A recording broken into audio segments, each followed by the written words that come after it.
benchmarks built in for this phase. In the second phase, some goals include launching the program, beginning to train mentors and beginning to make those connections, work on further development, and engage local senior citizens with the program. Another great thing about partnering is when Robin was at the meeting, one of their goals was to get seniors more involved in civic life and volunteerism. There's a great sense of self-worth that comes with doing that, and so we hope to marry the two programs together. The third phase would be the SUSTAIN program, to build off of what was already done in the interim program, and to launch additional programs, and to secure grant funding so we have a stable mentoring program going forward.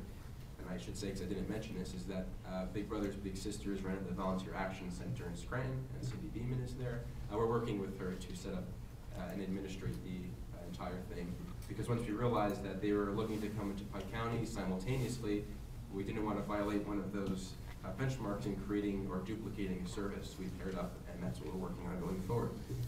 The outreach and publicity, we're using new and traditional media, so press releases and radio spots, but also Facebook, Twitter, web pages. Just by show of hands, how many of your organizations are on social networking sites such as those? Great. How many of you have heard of social networking sites?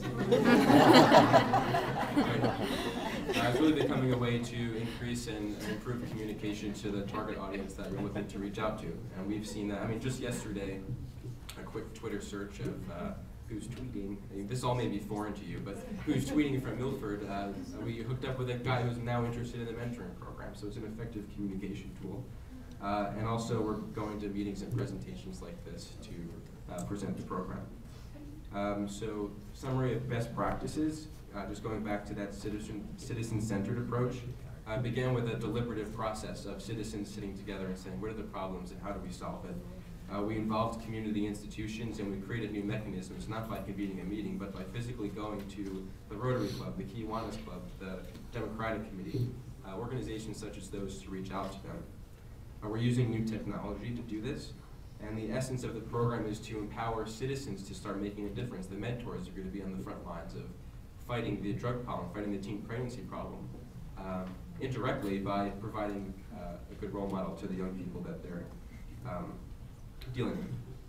So, in closing, this is an example of something that can be done using the needs assessment and using a new model of empowering citizens to create change in our communities, and something that I hope many of us can work together in doing in the future. So I thank you for the time today.